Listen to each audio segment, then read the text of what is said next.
आज फिर से 9 अगस्त और आज मेरा बर्थडे। 26 साल ज़िंदगी के पूरे कर लिए हैं और इन 26 सालों में बहुत बहुत कुछ देखा है और उनमें से जो देखा हुआ है वही आप सबके साथ शेयर करने की भी कोशिश करता हूं, क्योंकि इतना देख देख कर ये चीज़ तो समझ आ चुकी है कि समाज के अंदर अपने आप को सेफ कैसे रखना है।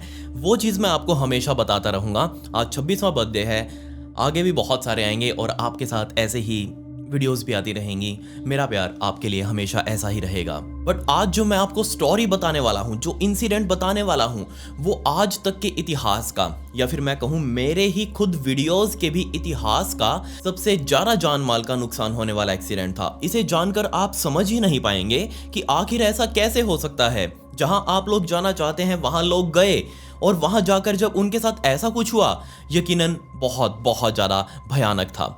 लेकिन भयानक ये भी है कि आप वीडियोस को लाइक नहीं करते। आपके हाथ से वो भयानक काम हो जाना चाहिए। जल्दी से जाकर वीडियो को लाइक कर दें, कमेंट्स में पिक मी जरूर लिख दें।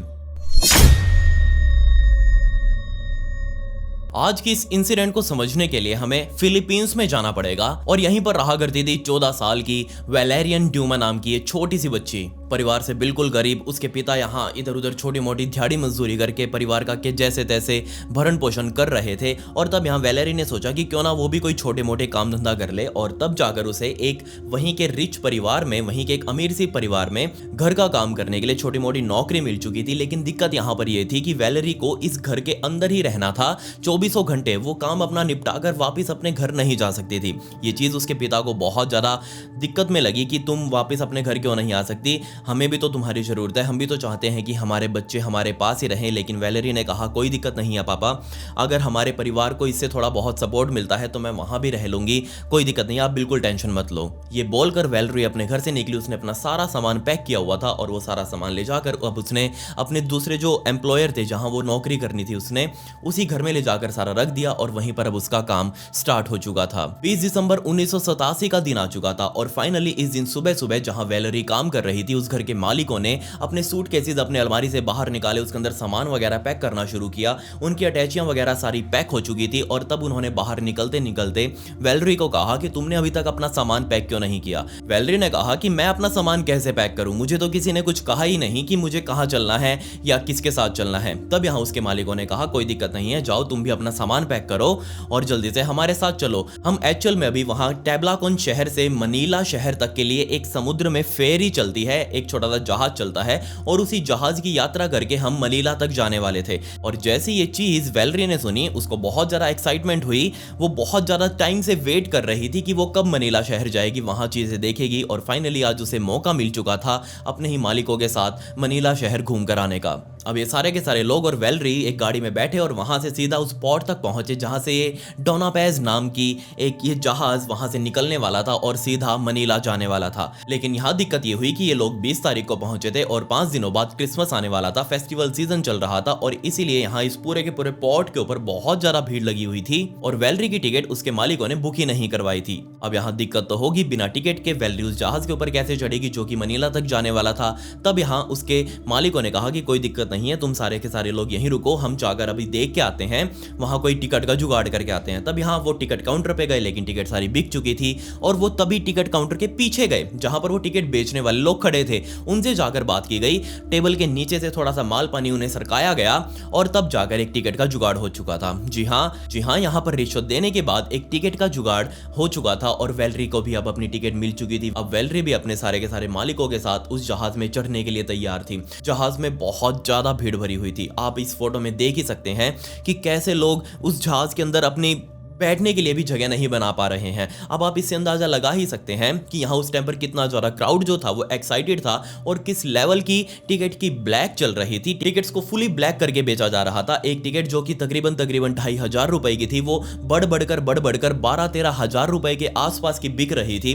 अब आप यहाँ से अंदाजा लगा सकते हैं कि किस टाइप की यहाँ पर घूसखोरी चल रही होगी। लेकिन यहाँ अभी दिक्कत ये थी कि वैलेरी को टिकट तो मिल चुकी थी मनीला जाने के लिए, वो उसके परिवार के साथ नहीं बैठ सकती थी। मतलब कि उसके परिवार वाली जो टिकट थी वो इस बीच वाले डेक में थी। इस फेरी के जो बीच वाला डेक था, बीच वाला जो सेक्शन था, उसके अंदर वो लोग बैठने वाले थे। लेकिन वेलरी की जो टिकट थी वो सबसे ऊपर डेक में भी सबसे कोने वाली थी और वहां जाकर वेलरी को बैठना था अपने पूरे के पूरे परिवार से अलग। तब उसके मालिकों ने कहा कि कोई दिक्कत नहीं है, एक काम करो, हम और किसी के लिए तो लाइफ जैकेट लेकर नहीं आए हैं, हमारे पास एक ही लाइफ जैकेट है और हम इसको ऐसे बोझ ढोना नहीं चाहते हम अपने साथ, तो एक काम करो, तुम इसे अपने साथ पकड़ो और अपनी जगह पर जाओ, अपनी टिकट वाली जगह पर जाओ और वहां पर जाकर आराम से बैठ जाओ। वेलरी ने वो लाइफ जैकेट अपने साथ ली और वो ऊपर वाले डेक पर जाकर कोने में जाकर आराम से साइड में बैठ चुकी थी। भीड़ धीरे धीरे इस डोनापेज फेरी के अंदर बढ़ती ही जा रही थी। असल में इस डोनापेज नाम के छोटे से जहाज को जापान के अंदर सन 1963 में बनाया गया था और जिस टाइम पर यह बना था तब इसके अंदर सिर्फ और सिर्फ 608 लोग और साथ में 50 लोग क्रू मेंबर्स के ही इसके अंदर बैठ सकते थे। लेकिन बाद में जब इसको दोबारा से रेनोवेट किया गया तब यहाँ पर इसकी पैसेंजर लिमिट को बढ़ाकर 1100 के आसपास कर दिया गया और साथ ही यहाँ पर 100 के आसपास क्रू मेंबर्स भी इसके अंदर बैठ सकते थे, आराम से ट्रैवल कर सकते थे। लेकिन तब क्या होगा जब मैं आपको कहूँ कि अब जो ये 20 दिसंबर 1987 के दिन जब ये उस शहर से जहाज निकला था तब इसके अंदर 4,500 से भी ज़्यादा लोग मौजूद थे, इसके अंदर बैठे थे। अब कैसे बैठे थे उसका अंदाजा आपने पहले ही लगा लिया, वो ठुस ठुस कर आराम से अंदर बैठे हुए थे, किसी को यहाँ खड़े होने के लिए जगह नहीं मिल रही थी। पता नहीं वो इस एक दिन की पूरी यात्रा का कैसे सामना करने वाले थे। मुझसे तो ऐसे कभी नहीं होता, भीड़ के अंदर कभी भी ट्रैवल नहीं होता। पता नहीं वो लोग कैसे एडजस्ट कर रहे थे, वो भी इतनी महंगी टिकट ले लेकर। ऐसा भी क्या घूमना जिसके अंदर शरीर को ही आराम ना हो। लेकिन जब ये जहाज इस रूट के ऊपर चलाया जाने लगा था, यानी कि टैब्लाकॉन से लेकर मनीला शहर तक, वो हफ्ते में 2 बार ये चक्कर लगा रहा था। लेकिन यहाँ दिक्कत ये थी कि जिस टाइम पर इस रूट को परमिशन दी गई थी कि हाँ तुम यहाँ से ये जहाज लेकर उस मनीला शहर तक चला सकते हो, तब इस जहाज के बारे में भी पूछा गया था कि आखिर ये कौन सा जहाज है। तब यहाँ पर इसके मालिकों ने कहा कि डोनापेज जहाज है जो कि जापान में बनाया गया था और बाद में इसका कोई एक्सीडेंट हो गया था जिसके बाद जापान से इसे फिलीपींस लाया गया और इसको दोबारा से रेनोवेट किया गया था।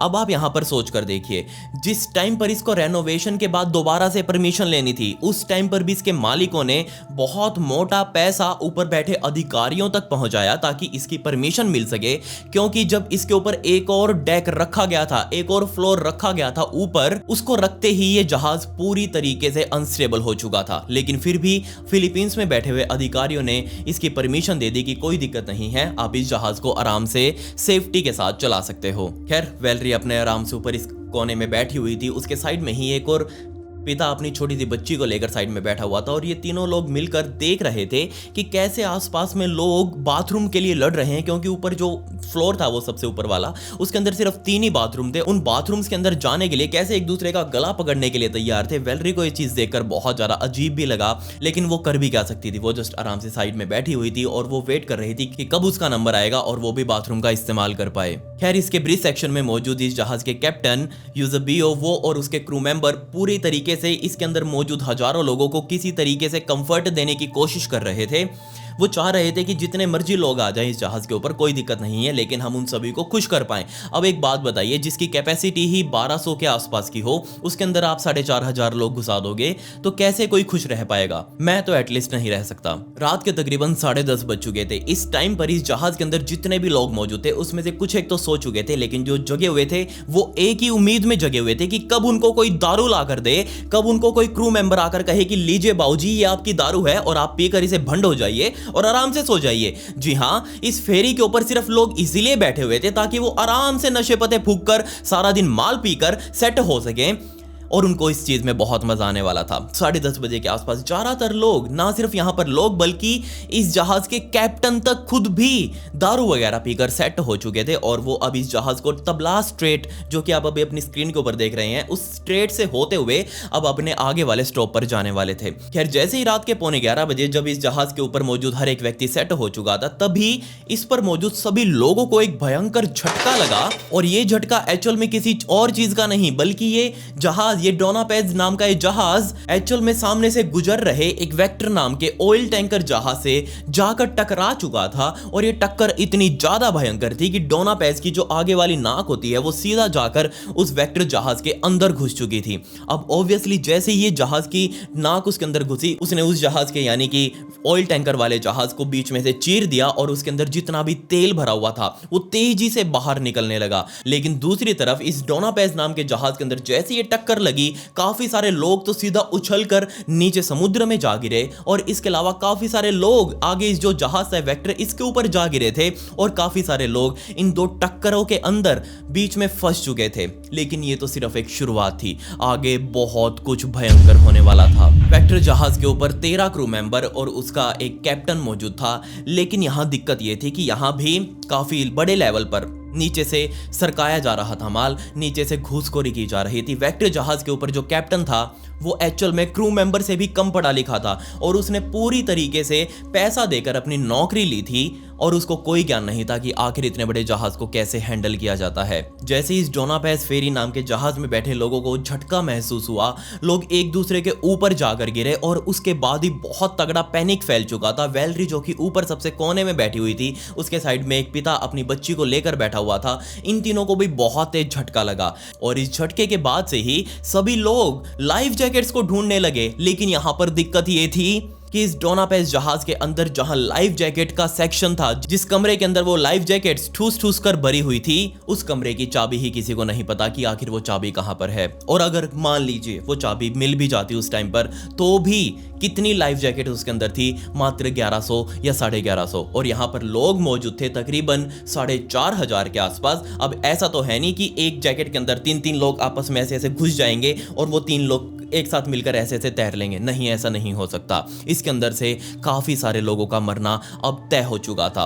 और ये मरना अब इसलिए भी तय था क्योंकि सामने वाला जहाज यानी कि वेक्टर जहाज, जिसको इस जहाज ने चीरा था, उस जहाज का जो तेल था वो अब लीक होना शुरू हो चुका था और बदकिस्मती से उसके अंदर पूरे 10 लाख लीटर गैसोलीन भरा हुआ था और उस गैसोलीन ने सेकंडों के हिसाब से आग पकड़ ली। अब ये दोनों के दोनों जहाज जो समुद्र के ऊपर तेल की जो परत बनी हुई थी, उस परत में लगी हुई आग के बीच में खड़े थे, तकरीबन 200 मीटर। जी हाँ, आप सोच कर देखिए, इन दोनों जहाजों के 200 मीटर के दायरे में आग ही आग लगी हुई थी और अब इन दोनों जहाजों के अंदर का टेम्परेचर बहुत ज्यादा ऊपर उठना शुरू हो चुका था। लेकिन यहां पर हमारी वैलेरी को यह चीज समझ नहीं आ रही थी कि आखिर वो करे तो अब क्या करे, इस सिचुएशन में आखिर क्या करना है। कोई उसे कह रहा था कि जल्दी से जल्दी जहाज से उतरो, कोई उसे कह रहा था कि यहीं बैठे रहो, यहीं पर रेस्क्यू वगैरह आएगा, लेकिन अब उसे समझ ही नहीं आ रहा था कि आखिर वो करे तो क्या करे। उसने जस्ट अपने राइट साइड में देखा, अपना मुंह घुमाकर, तब उसे वही अंकल बैठे हुए दिखाई दिए, अपनी बच्ची को पकड़कर वो इधर ऐसे बैठे हुए थे और वो देख रहे थे कि आखिर लोगों के अंदर कैसे भगदड़ मची हुई है। लेकिन तब यहां वैलेरी का ध्यान अपने हाथ में मौजूद उस लाइफ जैकेट के ऊपर गया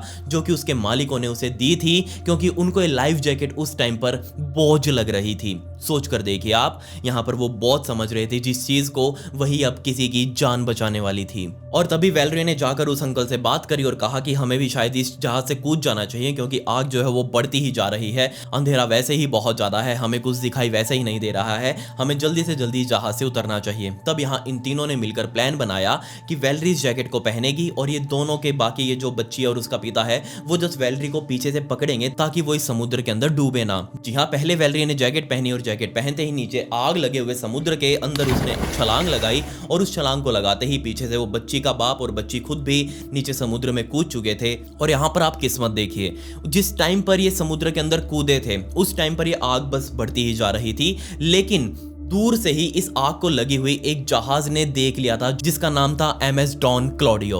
जी हाँ, MS डॉन क्लॉडियो छोटा सा जहाज था मछली पकड़ने वाला और वो उस टाइम पर उसी रास्ते से गुजर रहा था। लेकिन जैसे ही उसने साइड में देखा कि बहुत बड़ा आग का गुब्बार ऊपर फैला हुआ है, बहुत बड़ी बड़ी लपटें उठ रही हैं, तो वो समझ चुका था कि किसी जहाज के साथ ये सब कुछ हुआ होगा और वहां उनको मदद की जरूरत है। तब यहाँ MS डॉन क्लॉडियो तकरीबन 1 घंटे का सफर करके उस लेवल तक पहुंचा जहां पर वो जाकर इस एक्सीडेंट को देख सकता था, लेकिन वो ज्यादा क्लोज भी नहीं गया क्योंकि उसे पता था कि अगर वो ज्यादा क्लोज गया तो यहां बहुत ज्यादा दिक्कत हो जाएगी, उसके अंदर भी आग लग जाएगी। MS डॉन क्लॉडियो ने अब यहां पर बचे हुए लोगों को बचाने के लिए अपने जहाज के अंदर मौजूद मछली पकड़ने वाला जाल वो फेंक दिया बहुत दूर तक और वो जाल नीचे नीचे समुद्र के होते हुए आगे बढ़ता ही जा रहा था।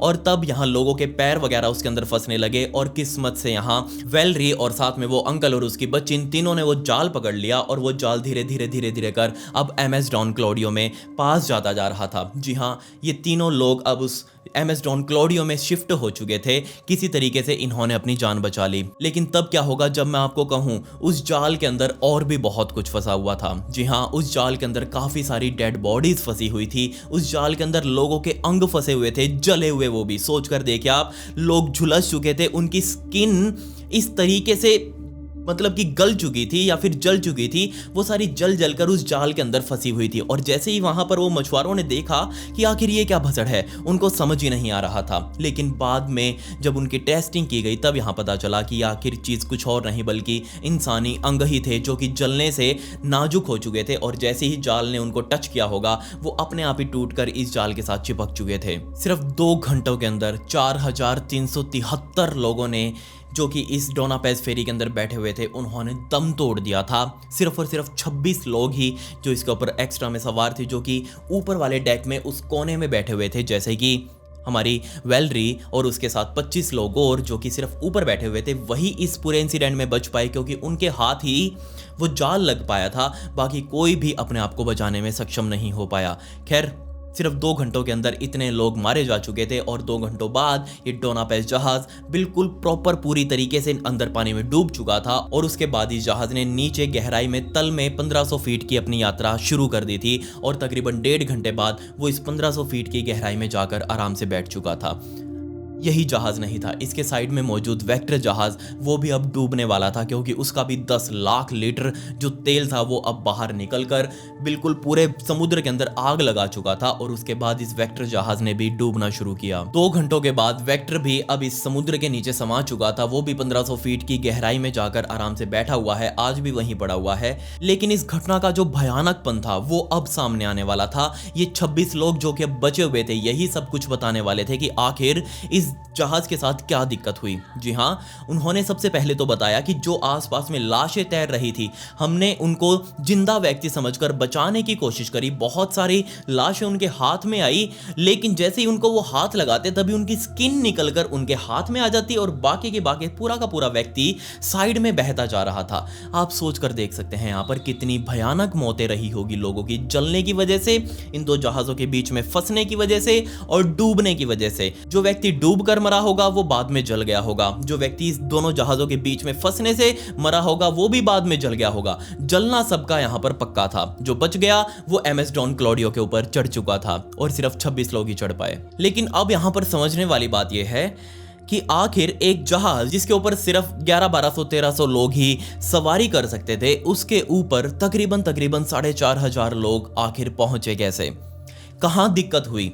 क्या जल्दी थी इन लोगों को उस जहाज के ऊपर चढ़ने की? और अगर वो चढ़ भी गए तो आखिर ये एक्सीडेंट, ये पूरा का पूरा कांड कैसे हुआ? तो अभी तक आपको ये चीज तो समझ आ चुकी होगी कि इस जहाज के ऊपर इसकी लिमिट से तकरीबन 3000 से भी ज्यादा लोग एक्स्ट्रा में सवारी कर रहे थे। और ये सारे के सारे 3000 से भी ज्यादा लोग ब्लैक में टिकट लेकर इस जहाज के ऊपर चढ़े हुए थे। अब जो मैं आपको बताऊंगा उससे आपको ये चीज समझ आएगी कि आखिर उस रात क्या हुआ था जिससे ये दोनों जहाज आपस में टकरा गए। 13 लोगों का क्रू और एक कैप्टन वेक्टर जहाज के ऊपर सवार था। 56 लोगों का क्रू और एक कैप्टन डोना पेज फेरी जहाज के ऊपर सवार था। लेकिन किस्मत का खेल देखिए, इन दोनों ही जहाजों के ऊपर कोई भी व्यक्ति पढ़ा लिखा नहीं था। सॉरी, जो सवारियां मौजूद थी उनके बारे में मैं कह नहीं सकता, लेकिन इसका जो क्रू था, इन दोनों ही जहाज़ों का जो क्रू था, उसमें से कोई भी व्यक्ति पढ़ा लिखा नहीं था। अब अगर वो पढ़े लिखे होते तो उनको पता होता कि उनको अपना क्या काम करना है। यहाँ पर सिर्फ और सिर्फ एक ही वॉचमैन रखा गया था। सोच कर देखिए आप, एक ही वॉचमैन था, वो भी डोना पेज फेरी के ऊपर। वो सबसे ऊपर जो मौजूद डेक था उसके ऊपर खड़ा था और उसका काम था एक दूरबीन लेकर आसपास देखना कि कहीं कोई जहाज उनके नजदीक नहीं आ रहा जिससे वो आखिर टकरा वकरा ना जाए। लेकिन यहां देखिए कुदरत का खेल कि वो एकमात्र वॉचमैन, वो भी यहां पर दारू पीकर ऊपर ही भंड हो चुका था, आराम से अपने उस डेक के ऊपर पड़ा था। उसको कोई अंदाजा नहीं था कि आखिर सामने क्या हो रहा है, सामने से कोई आ रहा है या नहीं। दूसरी सबसे बड़ी गलती यहां इस डोना पेज जहाज के कैप्टन से हुई, और ये गलती कोई ऐसी वैसी गलती नहीं थी। इस गलती के अंदर इस जहाज का कैप्टन दारू पीकर अपने ही रूम के अंदर आराम से बैठकर मूवीज देख रहा था। और ना सिर्फ वो अकेला मूवी देख रहा था, बल्कि उसने अपने साथ 5-6 क्रू मेंबर्स को भी अंदर बुला लिया था अपने कमरे में। कहा कि कोई दिक्कत नहीं है, आराम से बाहर लोग अपने मजे कर रहे हैं, तुम इतना क्यों परेशान हो, तुम आओ आराम से, आओ आओ जल्दी आओ जल्दी आओ। दारू पियो, मूवी देखते हैं यार, क्या दिक्कत आ रही है। और यहाँ ये सब कुछ चल रहा था, जबकि उसको कोई अंदाजा नहीं था कि इस जहाज का जो नेविगेटर है, जो जहाज को चला रहा था, वो नेविगेटर खुद भी अपने एक हाथ में इस जहाज का स्टीयरिंग, जो वो व्हील होता है जिसे जहाज कंट्रोल किया जाता है, एक हाथ में तो उसे पकड़े हुए था, दूसरे हाथ में उसके बियर की बोतल थी। अब आप सोच ही सकते हैं कि ये जहाज किस तरीके से चलने वाला था। ना सिर्फ इसके अंदर बैठे लोग भंड हो चुके थे, इन लोगों की वजह से जहाज भी पूरा भंड हो चुका था। लेकिन अब आप यहाँ सोच कर देखिए किस तरीके से फिर से पैसा यहाँ पर काम आया। इस पूरे के पूरे एक्सीडेंट का जो जिम्मेदारी थी, वो सारी की सारी जिम्मेदारी, वो सारा का सारा ब्लेम टैंकर के ऊपर डाल दिया गया, क्योंकि उसके ऊपर सबसे पहले तो 13 लोग मौजूद थे। यहाँ पर डोना पेज वालों ने कहा कि ये जहाज, ये यानी कि टैंकर वाला जहाज, इसके ऊपर व्यक्ति कोई भी पढ़ा लिखा नहीं है, किसी के पास भी सर्टिफिकेट नहीं था, किसी के पास भी डिग्री नहीं है इस जहाज के ऊपर काम करने की। और दूसरी सबसे बड़ी बात, इस जहाज के पास खुद का ही इंस्पेक्शन सर्टिफिकेट नहीं है। जिनके खुद के घर ही शीशे के हों, वो दूसरों के घरों पर पत्थर नहीं मारते, लेकिन यहाँ तो पत्थर मार रहे थे ये डोना पेज वाले। इनके पास कौन सा खुद का सर्टिफिकेट था जो 4,500 लोगों को ऐसे अपने ऊपर टांग कर निकल रहे थे उस समुद्र के अंदर। मान लिया कोई दिक्कत नहीं है, लेकिन कम से कम उस वेक्टर जहाज के ऊपर 13 लोग ही सवार थे, उनके पास तो डिग्रीज वगैरह नहीं थी, लेकिन फिर भी वो इस जहाज को चला रहे थे। जांच में सामने आया कि डोना पेज के ऊपर जो लोग मौजूद थे, वो लोगों की भीड़ की वजह से वो एक साइड में हॉलवे में एक साइड होकर सो रहे थे कोने में, तो उनके एक साइड सोने की वजह से ही भार एक साइड हुआ जहाज का, और वो एक साइड झुककर अब ऐसे ऐसे धीरे धीरे चलता जा रहा था। लेकिन इसकी वजह से लोगों की जान नहीं गई, जान गई सिर्फ और सिर्फ करप्शन की वजह से, भ्रष्टाचार की वजह से, जो ही इस जहाज का छोटे से लेकर बड़े ऑफिसर तक चल रहा था। सबसे पहली दिक्कत, जो भी इस जहाज के अंदर ऐसे मौके के लिए जो लाइफ जैकेट्स वगैरह रखी जाती हैं, वो एक कमरे के अंदर रखी गई थी। और दिक्कत यहाँ ये थी कि ऊपर मौजूद 4,500 लोगों में से किसी एक को भी नहीं पता था कि आखिर वो कमरा कौन सा है। जबकि ऐसे ऐसे इंसिडेंट में अगर आप कभी भी किसी प्लेन में बैठे हो या फिर किसी भी ऐसे पानी वाले जहाज में बैठे हो, तो आपको पता होगा कि अंदर बैठते ही आपको ये निर्देश वगैरह दिए जाते हैं कि ऐसी किसी सिचुएशन में जहाज फंस जाए तो उससे बचने का सामान हमारे यहाँ ये पड़ा है, आपको अगर वो सामान चाहिए हो तो आपको इस तरीके से वो सामान मिल सकता है। लेकिन यहाँ 4,500 लोग, उनको कुछ नहीं बताया गया कि यहाँ पर कहाँ वो लाइफ जैकेट्स वगैरह पड़ी हुई हैं। दूसरी बात, जैसे ये टक्कर हुई उसके बाद एक भी अनाउंसमेंट दोनों ही जहाजों के अंदर नहीं की गई कि हमारी टक्कर हो चुकी है और अपने अपने जान को संभाल लो, अपने अपने बचाव का कार्यक्रम शुरू करो। लेकिन ऐसा कुछ नहीं था। तीसरी बात, यहां पर इस टक्कर को बचाया जा सकता था अगर इन दोनों में से एक जहाज के ऊपर भी जो वॉचमैन था, जो ऊपर खड़ा होकर देखता रहता है, अगर वो सही से अपना काम करता तो। खैर, वेक्टर के ऊपर तो कोई वॉचमैन था ही नहीं। जो इस डोना पेज फेरी के ऊपर था, अगर वो दारू ना पीता, अगर वो उस टाइम पर अपना सही से काम कर रहा होता, तो ये टक्कर उस टाइम पर नहीं होती, इतने सारे लोगों की जान बचाई जा सकती थी। क्योंकि वो दूर से ही देख लेता कि इतना बड़ा ये शहर जैसा जहाज सामने से चलता हुआ आ रहा है, तो अपनी जो छोटी सी डोना पेज फेरी है, छोटी सी निक्की सी, उसको साइड में कर लो ताकि ये जहाज अपना आराम से निकल सके। लेकिन नहीं हुआ, डोना पेज सीधा जाकर उसके अंदर टक्कर खा गया। यहां पर मैं क्यों पूरे के पूरे सिस्टम को ही, उनके सिस्टम को ही बर्बाद बोल रहा हूं, उसका सिर्फ एक ही रीजन है, और वो ये कि एक जहाज के ऊपर अगर ऐसा होता कि उस जहाज का क्रू मेंबर और कैप्टन ऐसा है और उसकी वजह से सारा काम हुआ है, तो मैं मान लेता कि कोई बात नहीं, यहाँ दिक्कत इस जहाज के अंदर ही थी। लेकिन दोनों जहाजों का ही सिस्टम ऐसा था, दोनों ही जहाजों के क्रू मेंबर्स सारा माल पीकर सेट हो चुके थे। तो मैं किसको कहूं? मैं उन दोनों को गलत नहीं कह रहा, मैं कह रहा हूं इनके सिस्टम को, जिन्होंने इन जैसे बाउजियों को अपने हाथों में ये स्टीयरिंग व्हील दे दिए जहाजों के, जो अब इतने लोगों की जान लेकर अपने साथ चल रहे थे, जिनको कोई भी ज्ञान नहीं था कि आखिर जहाजों को कैसे संभाला जाता है। जांच में सामने आया कि बहुत बड़े लेवल पर फेस्टिवल सीजन में यहाँ फिलीपींस के अंदर बहुत तगड़े लेवल पर घूसखोरी की जाती है, भ्रष्टाचार किया जाता है, रिश्वतें ली जाती है लोगों को टिकट्स देने के लिए, इस तरीके के जहाजों के ऊपर बैठाने के लिए। और ये चीज आज भी चलती आ रही है, ये लोग आज भी नहीं सुधरे, वहां पर ऐसा ही हो रहा है आज भी। मुझे बहुत सारी ऐसी शिकायतें आती रहती हैं कि वहां ये सब कुछ हो रहा है, वहां इस चीज को प्लीज कवर करो। तो मैं ऐसा ही कोई मेन इंसिडेंट ढूंढ रहा था और तब मुझे ये डोना पेज फेरी और वेक्टर वाला इंसिडेंट मिला। ये जो वेक्टर जहाज, साहब आप कहेंगे कि इसका क्या कसूर है, तो असल में बहुत बड़ी बड़ी तेल कंपनियां, मैं किसी का नाम नहीं ले रहा, मैं फिलीपींस में जो तेल कंपनियां मौजूद हैं, वो इस तरीके के जो रिटायर हो चुके जहाज हैं, जिनको कोई अब पूछ नहीं रहा, जिनको सिर्फ कबाड़ में काटना है, उन जहाज़ों के मालिकों को कॉन्टैक्ट करती है और कहती है कि आप सिर्फ अनट्रेंड जो क्रू मेंबर्स हैं उनको भेज दीजिए, हम अपना माल अपने आप इस जहाज़ में भर के मंगवा लेंगे। ये चीज़ उनको बहुत ज़्यादा सस्ती पड़ती है, क्योंकि अगर वो किसी नए जहाज़ के अंदर अपना तेल मंगवाएंगे तो उनको पूरा का पूरा सिस्टम से चलना पड़ेगा, टैक्सीज वगैरह और क्रू मेंबर्स की फीस वगैरह, उनकी सैलरीज वगैरह सब कुछ देखना पड़ेगा। लेकिन एक कबाड़ वाला जहाज़ है जो कि कुछ आने वाले टाइम में खत्म होने वाला है, उसके अंदर आप थोड़ा बहुत सामान तो ऐसे ही मंगवा सकते हैं। और ऐसा ही बिल्कुल ये कंपनीज कर रही थी। सन 2015 तक भी इस डोना पेज की जो कंपनी थी जो इस जहाज को ऑपरेट कर रही थी, वो और भी अपने जहाज चलाए जा रही थी, और उसके बाद से भी उस कंपनी के 3 और जहाज इस समुद्र के अंदर डूबे और उसमें भी 1500 से ज्यादा लोगों की जानें गई। तब जाकर फिलीपींस की सरकार ने 2015 में, कहां 1987 जब 4500 लोग मरे थे, और कहां 2015 जब बीच में 3 और एक्सीडेंट्स हो चुके थे इस कंपनी के साथ, तब जाकर वहां की सरकार ने इस कंपनी का लाइसेंस कैंसिल किया कि नहीं, बस बहुत हो चुका, अब आप लोग समुद्र में अपने पैसेंजर्स नहीं उतार सकते। खैर, ये था डोना पेज फेरी और वेक्टर जहाज का वो इंसिडेंट जो मैं आपको बहुत लंबे टाइम से बताने की कोशिश कर रहा था। आपकी इसके बारे में क्या राय है, मुझे आपसे इंस्टाग्राम पर जाननी है। ये मेरी इंस्टाग्राम आईडी, इसका लिंक आपको डिस्क्रिप्शन में भी मिल जाएगा, तो प्लीज़ आप लोग वहाँ मुझे फॉलो जरूर कर लें। खैर, आज मेरा बर्थडे भी है, सो देखता हूँ आज क्या करूँगा। दोस्त वगैरह आने वाले हैं, काफ़ी सारे आएंगे, सो आई होप सब कुछ अच्छा रहे। और आप में से जो भी लोग विश करने वाले हैं उन सभी को मैं पहले ही हाथ जोड़ के थैंक यू बोल रहा हूँ। खैर, पिछली वीडियो का शाउट आउट रजनी वर्मा को, and comment pick me to get a shout out in next video. मिलते हैं अगली वीडियो में। ये वीडियो देखने के लिए धन्यवाद।